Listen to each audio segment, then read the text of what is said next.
Updates കോർണറിൽ ഇന്ന് നമ്മൾ കുറച്ച് ടീസർ അപ്ഡേറ്റ്സും ട്രെയിലർ അപ്ഡേറ്റ്സും കുറച്ച് റിലീസ് അപ്ഡേറ്റ്സും ഫസ്റ്റ് ലുക്ക് അപ്ഡേറ്റ്സും ആണ് സംസാരിക്കാൻ പോകുന്നത്. അപ്പൊ നമുക്ക് ആദ്യം നാളെ റിലീസ് ചെയ്യാൻ പോകുന്ന തുടരും വെച്ചിട്ട് സ്റ്റാർട്ട് ചെയ്യും. തുടരിനെ പറ്റിട്ട് എന്താ പറയാ, നമ്മുടെ തരുൺ മൂർത്തിയുടെ പടമാണ് ജാവ, ഓപ്പറേഷൻ ജാവ. അതുപോലെ തന്നെ സൗദി വെള്ളക്കൊക്കെ ശേഷം റിലീസ് ചെയ്യുന്ന പടമാണ്. അതുപോലെ ലാലേട്ടൻ പുതിയ ഡയറക്ടർക്ക് കൊളാബറേറ്റ് ചെയ്യാണ്. അപ്പോ നല്ലൊരു പടമായിരിക്കട്ടെ പ്രതീക്ഷ. സിനിമയുടെ ടീസർ വന്ന മുതൽ അതൊരു നോർമൽ ഫീൽ ഗുഡ് പടം അല്ല എന്നുള്ള കാര്യം എന്തായാലും വ്യക്തമാണ്. അതൊരു ഇന്റർവ്യൂല് ദൃശ്യം പോലൊരു പടമാണെന്ന് ലാലേട്ടൻ തന്നെ പറയണ്ടായി. അപ്പോ പിന്നെ അതിന്റെ റൈറ്ററും ഡയറക്ടറും ഒക്കെ അതിന്റെ ഹൈപ്പ് കുറയ്ക്കാൻ വേണ്ടിട്ട് അത് മയപ്പെടുത്താൻ ശ്രമിക്കുന്നത് നമ്മൾ കണ്ടു. എന്തായാലും നാളെ സിനിമ റിലീസ് ആവണം. പിന്നെ അതുപോലെ തന്നെ മോഹൻലാൽ ശോഭന കോമ്പിനേഷൻ എടുത്തു പറയണത് അതൊരു നല്ലൊരു കോമ്പിനേഷനാണ്. നമ്മള് കുറെ കാര്യം കണ്ടിട്ട് തരുൺ മൂർത്തിയുടെ ഇന്റർവ്യൂ വന്നതില് പുള്ളിയും കുറച്ച് എക്സൈറ്റഡ് ആയിട്ടുള്ള കാര്യം എന്താണെന്ന് വെച്ച് കഴിഞ്ഞാൽ ശോഭന ഓൺ വോയിസിൽ ഡബ് ചെയ്യുന്നു എന്നുള്ള സംഭവം പറഞ്ഞിട്ടുണ്ടായിരുന്നു. പിന്നെ അതുപോലെ തന്നെ 2 മണിക്കൂർ 46 മിനിറ്റാണ് സിനിമയുടെ ഡ്യൂറേഷൻ ആയിരുന്നത്. 2.5 മണിക്കൂറുകളാണ്. പിന്നെ ഏതാ അടുത്തത് തുടരും കഴിഞ്ഞാൽ ഇപ്പോ നമ്മളുടെ അടുത്ത റിലീസ് ആദ്യം ആസിഫിന്റെ സിനിമ നമ്മുടെ ആഭ്യന്തര കുറ്റവാളി 1-ാം തീയതി വരുന്നത്. നമ്മൾ ഒരാഴ്ചയുടെ ഇടയിൽ 2 സിനിമ റിലീസ് ചെയ്യില്ല എന്ന് വിചാരിച്ചിരിക്കുമ്പോഴാണ് സർക്കിട്ടിന്റെ ടീച്ചർ ഇപ്പൊ ഇന്ന് വന്നത്. ഇന്ന് വന്ന സർക്കിട്ടിന്റെ ടീച്ചറിന്റെ അവസാനം അത് മെയ് 8-ാം തീയതി ഓൾറെഡി മെയ് 8 പ്ലാൻ ചെയ്തിരുന്നത്. അപ്പൊ അവര് സിനിമയുടെ ടീച്ചർ കണ്ടു നോക്കുമ്പോൾ അതൊരു നല്ല ഫീൽ ഗുഡ് പടം ആവാൻ ചാൻസ് ഉണ്ട്. അത് കൂടുതലും അത് മിഡിൽ ഈസ്റ്റ് ബാക്ക് ഡ്രോപ്പ് ചെയ്തിട്ടാണ് സിനിമയുടെ ഇത് കണ്ടിരിക്കുന്നത്. ആസിഫ് അലി അല്ലാതെ ദീപക് ഉണ്ട് സിനിമയില്, അതേപോലെ ദിവ്യപ്രഭ ഒക്കെ അഭിനയിക്കുന്നുണ്ട്. പിന്നെ ആ പുതിയ പയ്യൻ അവന്റെ പേര് കാണിച്ചിട്ടുണ്ടായിരുന്നു. അവൻ റീൽസ് ഒക്കെ ചെയ്തിട്ട് അവൻ കുറച്ച് ഫേമസ്. അവന്റെ ഒരു ട്വിൻ ബ്രദറും കൂടി ഉണ്ട്. അപ്പൊ അത് കഴിഞ്ഞ് ആസിഫലിന്റെ 2 സിനിമകൾ ഇപ്പൊ വരാൻ പോവാണ്. അത് അല്ല, പുള്ളിക്ക് വിശ്വാസം ഒന്ന് വളരെ കോമഡി ആയിട്ട്, ഒന്ന് ഫാമിലി ഇമോഷണൽ ഡ്രാമ ഒക്കെ വരുന്നത്. അത് കഴിഞ്ഞ് അതിന്റെ അടുത്ത ആഴ്ച റിലീസ് ചെയ്യാൻ പറയുന്നത് നരിവേട്ട, നായകനൊക്കെ വരുന്നത്. ട്രെയിലർ കണ്ടിട്ടുണ്ട്. ഇന്നും നരിവേട്ടയുടെയും ട്രെയിലർ വന്നിട്ടുണ്ടായിരുന്നു. ട്രെയിലർ കണ്ടുപോകുന്ന ഫസ്റ്റ് തന്നെ ബേസ്ഡ് ഓൺ ട്രൂ ഇവന്റ്സ് എന്ന് പറഞ്ഞിട്ട് തന്നെ തുടങ്ങുന്നത്. അപ്പോ നരിവേട്ട എന്നുള്ള നമ്മുടെ ടൈറ്റില് നരവേട്ട എന്നുള്ളത് മാതിരിയാണ് അത് എഴുതിയിരിക്കുന്നത്. അപ്പോ അതിന്റെ നമ്മളെ ഒരു വിടുതല വൈബൊക്കെ ഇത് വരുന്നുണ്ട് അത് കാണുമ്പോൾ. പെർഫോമർ ടോവിനോക്ക് നന്നായിട്ട് അഭിനയിക്കാനുള്ള സ്കോപ്പ് പടത്തിൽ ഇപ്പൊ ട്രെയിലറിൽ കാണുന്നുണ്ട്. ഒപ്പത്തിനൊപ്പം സുരാജ്, ചേരനൊക്കെ അഭിനയിക്കുന്നുണ്ട്. പിന്നെ നമ്മളുടെ അതിൽ തന്നെ മിന്നൽ മുരളിയിൽ ചേച്ചിയായിട്ടൊക്കെ അഭിനയിച്ചവര്. അപ്പോ ആ സിനിമ പെർഫോമൻസ് വൈസ് ഗംഭീരാവുന്നുള്ള കാര്യത്തിൽ ഉറപ്പാണ്. അനുരാജ് മനോഹർ ഇഷ്ക് കഴിഞ്ഞിട്ട് എടുക്കുന്ന ഒരു സിനിമ ആവുമ്പോ അത് ഇഷ്ക് പോലെ തന്നെ സോഷ്യലി റെലവെന്റ് ആയിട്ടുള്ള ഒരു സിനിമയും കൂടി ആയിരിക്കണം. പിന്നെ ജയിച്ചിട്ടാണ് ഇവിടുത്തെ മ്യൂസിക് എടുക്കുന്നത്. അതും നമുക്ക് പ്രതീക്ഷ നൽകുന്ന ഒരു കാര്യം തന്നെയാണ്. നരിവേട്ട എന്ത് ജോണറാണെന്ന് നമുക്ക് മനസ്സിലാവും. അത് സീരിയസ് ഫിലിമാണ്. അപ്പൊ നരിവേട്ട പക്ഷെ ക്ലാഷ് വരുന്ന ഡിറ്റക്റ്റീവ് ഉജ്ജ്വലന്റെ കൂടെ. അത് വേറൊരു തരത്തിലുള്ള ഇൻവെസ്റ്റിഗേഷൻ, അതൊരു ലോക്കൽ ഇൻവെസ്റ്റിഗേറ്റർ, അതൊരു നാട്ടിൻ പുറത്തെ ഷെർലക് ഹോംസിന്റെ മാതിരിയാണ്. അപ്പോ ആ സിനിമ ഒരു ധ്യാൻ ശ്രീനിവാസൻ, സിജു വിൽസൺ, അപ്പോ ആ ഒരു കോമ്പിനേഷനിൽ കുറെ കോമഡിയും കാര്യങ്ങളൊക്കെ ആയിട്ട് ചിരിക്കാനുള്ള സിനിമ കൂടെ ആയിട്ട് വരിക.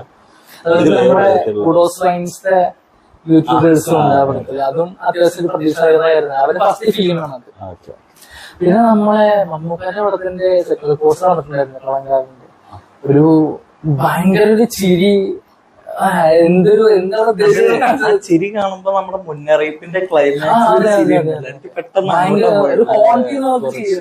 എന്താ പറയാ, ഒരു നിഗൂഢത ഇതാണ് അത്. ആ ചിരിയില് പിന്നില് വേറൊരു ക്യാരക്ടർ ഒളിപ്പിച്ച് വെച്ചിട്ടുള്ള തരത്തിലുള്ള ഒരു ചിരിയാണ് വന്നിരിക്കുന്നത്.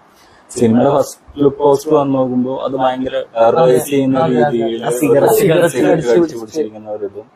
രണ്ടാമത് ഇപ്പൊ വന്ന പോസ്റ്റർ അതേ ക്യാരക്ടർ ഡെവലപ്മെന്റ്, അതായത് ഇപ്പൊ നമ്മള് സൈനൈഡ് മോഹനന്റെ ലൈഫ് സ്റ്റോറിയാണ് സിനിമ. ഇപ്പൊ ആ സിനിമയിൽ ഇപ്പോ ഒരു 21 സ്ത്രീ കഥാപാത്രങ്ങൾ രജീഷ വിജയൻ, ഗായത്രി അരുൺ തുടങ്ങി കുറെ ആൾക്കാർ അഭിനയിക്കുന്നുണ്ട്. ഈ സിനിമയിൽ ഇപ്പോ നമ്മൾ പറയാത്ത കാര്യം എന്താണെന്ന് വെച്ച് കഴിഞ്ഞാൽ വിനായകൻ മമ്മൂട്ടി എന്നാണ് പോസ്റ്ററിൽ. അതായത് വിനായകൻ ചെയ്യുന്ന ക്യാരക്ടർ മിക്കവാറും ചിലപ്പോൾ ഒരു പോലീസ് ക്യാരക്ടർ ആയിരിക്കും, കാരണം ഗെറ്റപ്പ് കാണുമ്പോൾ അങ്ങനെ തോന്നുന്നു. അപ്പോ ആ സിനിമയിലും നല്ല ഒരു പ്രതീക്ഷയുണ്ട്. ഇപ്പോ കളങ്കാവൽ എന്നുള്ള സിനിമ ജിതിൻ കെ ജോസഫ് നമ്മുടെ കുറുപ്പിന്റെ റൈറ്റർ, അപ്പോ അദ്ദേഹം പുതിയ ഡയറക്ടേഴ്സിനും പുതിയ റൈറ്റേഴ്സിനും പരീക്ഷിക്കണം അത്ര വലിയൊരു പുതുമുള്ള കാര്യമൊന്നുമില്ല. റിലീസായ പടം പറയേണ്ട ആവശ്യമില്ല. അപ്പൊ അത് കഴിഞ്ഞ് വരാൻ പോകുന്ന പടം സാലിമിന്റെ ഡയറക്ടർ അതും സത്യം പറഞ്ഞ ഒരു പുതിയ കൊളാബറേഷൻ. അദ്ദേഹത്തെ ടാലൻസിനെ തിരയുന്ന മാതിരി എന്താ വെച്ച് കഴിഞ്ഞപ്പോ തുടരും കഴിഞ്ഞിട്ട് തരുൺ മൂർത്തിയോട് നമുക്കൊരു പടം ചെയ്യേണ്ടതെന്ന് ചോദിച്ചു എന്ന് തരുൺ ഒരു ഇന്റർവ്യൂവിൽ പറയണതായിട്ട്. എന്ന് വെച്ച് കഴിഞ്ഞാൽ ഓപ്പറേഷൻ ജാബ് വന്നപ്പോ തന്നെ ആള് വിളിച്ചിട്ട് സിനിമ നന്നായിട്ടുണ്ട്, വൈകുന്നേരനാണോ ആളിലെ എന്ന് ചോദിച്ചിട്ടുണ്ട്. എന്ന് വെച്ച് കഴിഞ്ഞാൽ ഒരു പരിചയം. ഇപ്പൊ തുടരുവിന്റെ അപ്ഡേറ്റ്സും ട്രെയിലറൊക്കെ പുറത്തു വന്നപ്പോ നമ്മളെന്നാ പടം ചെയ്യണമെന്ന് അത്ര ചോദിച്ചത്. അപ്പം പുതിയ ഡയറക്ടറെ സംബന്ധിച്ചിടത്തോളം മമ്മൂട്ടിയൊക്കെ എത്തിപ്പെടുന്ന പറയണത് അത്ര വലിയൊരു ബാലികരമായ ചെയ്യാത്ത ക്യാരക്ടേഴ്സ് കമ്മിയായിരിക്കും. പക്ഷെ അപ്പൊ അദ്ദേഹത്തിന് എക്സൈറ്റ് ചെയ്യുന്ന ഒരു സാധനം എന്താണെന്ന് മാത്രമാണ് സെർച്ച് ചെയ്യുന്നത്. അതിലാണ് പുതിയ മമ്മൂക്കാനെ കിട്ടുന്നത്. ഇനിയിപ്പോ തമിഴിൽ നിന്നുള്ള ടൂറിസ്റ്റ് ഫാമിലിയുടെ കാര്യം, അതാണ് ഇപ്പൊ ട്രെയിലർ ഇന്ന് ഇപ്പോ വന്നത്. വേറെ വരണം. ഇപ്പൊ അഭിഷാൻ ജീവിന്താണ് ഡയറക്ടർ. ആ സിനിമയുടെ ട്രെയിലർ കണ്ടാൽ അറിയാതെ കുറച്ച് കോംഫുൾ ആണ് അതിന്റെ ട്രെയിലർ. ശശികുമാർ, സിമ്രാൻ, പിന്നെ നമ്മളെ മിഥുൻ ആവേശത്തിൽ അഭിനയിച്ചു യോഗി ബാബു. അപ്പോ ആ സിനിമയുടെ സ്ക്രിപ്റ്റ് റൈറ്റിംഗ് തെനാലി, കമലഹാസന്റെ തെനാലി ഒക്കെ മനസ്സിൽ വെച്ചിട്ടാണ് അതിന്റെ സ്ക്രിപ്റ്റ് റൈറ്റിംഗിന്റെ സമയത്ത് അത് എഴുതിയത് എന്ന് പറഞ്ഞത്. അപ്പോ അതൊരു ജോയ്ഫുൾ ആയിട്ട് നല്ലൊരു എന്തോ ഇമോഷണലി എന്തോ അത് ഫണ്ണായിട്ടുള്ള ഒരു ഇതിൽ കൂടെ ഇമോഷണലി കണക്ട് ചെയ്യുന്നത് നന്നായിരിക്കും. റിലീസ് അവർക്ക് റെട്രോയുടെ കൂടെയാണ്, പക്ഷെ ഓഡിയൻസിനെ സംബന്ധിച്ചിടത്തോളം രണ്ടും രണ്ട് ടൈപ്പ് സിനിമ. പിന്നെ അവിടെ ഈടായിട്ട് ഇത്തരത്തിലുള്ള സിനിമകൾക്ക് കുറച്ചും കൂടി സ്റ്റാർകാസ്റ്റിലത്തെ പടങ്ങളും അവിടെ വൻ സക്സസ്. നമ്മുടെ ലബ്ബർ പന്തൊക്കെ നോക്കുകയാണെങ്കിൽ പോലും അത് മാത്രമല്ല ചോദിച്ചപ്പോ ഒന്നാം തീയതി നമുക്ക് വേറൊരു സിനിമ എന്ന് പറയാനുള്ളത് ഹിറ്റാണ്. ഹിറ്റ് 3 നാനി. ഹിറ്റിന്റെ കാര്യം പറയുകയാണെങ്കിൽ നാനി പറഞ്ഞത് ഇന്റെ ഓഡിയൻസിനെ പറ്റി സിനിമ അല്ല എന്നാണ് ആള് പറഞ്ഞത്. ഇന്നലെ 2 ദിവസം ട്രെയിലർ ഇറങ്ങിയിട്ടുണ്ടായിരുന്നു. ഭയങ്കര വയലൻസ്, ബ്രൂട്ടൽ വയലൻസ്. നമ്മള് എനിക്ക് സാധാരണ ഓർമ്മ വന്നു അങ്ങനത്തെ വയലൻസ് പടത്തിലുള്ളത്. ഞാനൊരു പോസ്റ്ററിൽ ബ്ലഡ് ആയിട്ടിരിക്കുന്നുണ്ടല്ലോ face. Okay okay. Cinema certificate ആണ്. 2.5 മണിക്കൂറിനകത്ത് ഡ്യൂറേഷൻ, 2 മണിക്കൂർ 37 മിനിറ്റ്. നമ്മളെ KGF-ലെ നായിക ശ്രീനിധി ഷെട്ടി ജമീല നായിക. അപ്പോ സിനിമ നായികക്ക് പ്രാധാന്യമുള്ള സിനിമകളാണ് ഹിറ്റ് 1 ഹിറ്റ് 2. ഇതിലും അപ്പോ അങ്ങനെ ഒരു ഇതായിരിക്കും. ഇത് നമ്മൾ വെയിറ്റ് ചെയ്യണം ഇതിൽ ടൈലിന്റെ ആരാണ് വരുന്നത് അറിയാൻ വേണ്ടിയിട്ട്. അതായത് ഇപ്പൊ ഗസ്ട്രോള് ഇപ്പൊ വേഫെയർ ഫിലിംസ് വിതരണത്തിനെടുത്തപ്പോ ദുൽഖർ സൽമാൻ തന്നെ ആവും അതിന്റെ വരിക. അതൊന്നും നമ്മൾ വാർത്തകൾ പുറത്തു വന്ന മാതിരി കാർത്തിയായിരിക്കും വരിക എന്നുള്ളൊരു സംഗതി.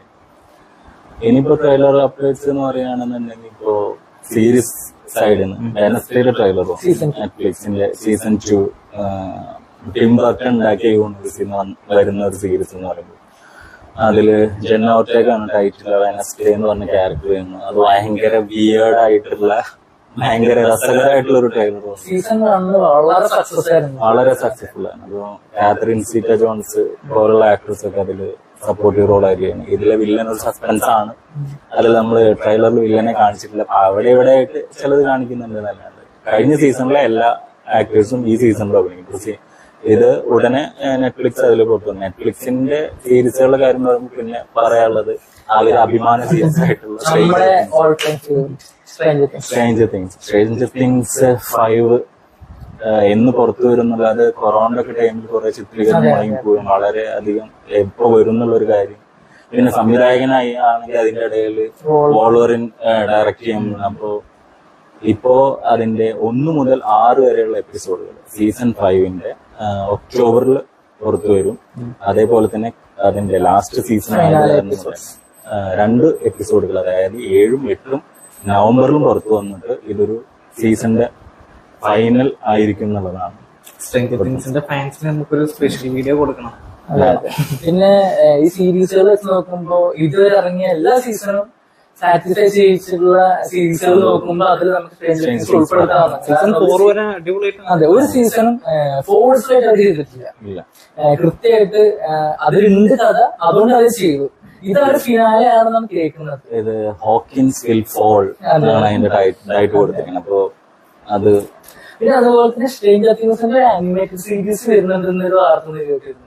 അതെന്ന് വെച്ച് കഴിഞ്ഞാൽ കുറെ സ്പിൻ ഓഫ് സാധ്യതകളുണ്ട്. ഓരോ ക്യാരക്ടറിനും സ്പിൻ ഓഫ് കൊടുക്കാൻ സാധ്യതയുണ്ട്. ഇപ്പൊ അതില് സ്റ്റീവി ഡസ്റ്റിനായിട്ട് അവരൊരു കോമ്പിനേഷൻ സംഗതിയോ അങ്ങനെ ഒരുപാട് കൊടുക്കാവുന്ന സംഗതിയാണ്. ഇപ്പൊ 11 എന്താണ് ചെയ്യാൻ പോകണെന്നുള്ളതാണ്. നിങ്ങൾക്ക് അറിയണം ഈ സീസണിൽ ആരും മരിക്കാൻ പോകുന്നത്. അത് എന്താ നമുക്ക് അത്രയും വേണ്ടപ്പെട്ട ആരെങ്കിലും മരിക്കുന്ന ഉറപ്പാണ്. മൈക്ക് അതായത് ഇപ്പൊ സീരീസിന്റെ 2ാമത്തെ episode the missing of dash wheeler എന്നാണ് എഴുതിയിരിക്കുന്നത്. ഏത് വീലറാണോ മിസ് ആവണെന്ന് എഴുതിയിരിക്കുന്നത്. അത് നാൻസി വീലർ ആണോ മൈക്കിളാണോ എന്നുള്ളതാണ്. ഓൾറെഡി 3rd സീസണില് ഹോപ്പർ മരിക്കുന്ന പോലത്തെ ഇതുണ്ടായിട്ട് തന്നെ ചെയ്തിട്ടുണ്ട്. അത് 4th സീസണില് സാഡി സിംഗ് പൊങ്ങിപ്പോയിട്ട് നാട്ടിലേക്ക് വരുമോ എന്നുള്ളൊരു പേടി. അത് അപ്പുറം മരിച്ചിരുന്നെങ്കിൽ മാക്സ് ഒക്കെ മരിച്ചിരുന്നെങ്കിൽ സീരീസ് അവിടെ നിർത്തുന്നതായിരിക്കും. ആ ഒരു എപ്പിസോഡില് പുള്ളിക്കാരി ഓടി വന്ന് പുറത്തിറങ്ങാതെ കൺട്രി ഒരു സീറ്റ് എഡ്ജറ്റ് മൊമെന്റ്. അതൊരു നൊസ്റ്റാൾജിക് നിറഞ്ഞ. നമുക്ക് എന്തായാലും റിലീസ് ആവുന്നതിന് നമുക്ക് സ്പെഷ്യൽ ചെയ്യാം.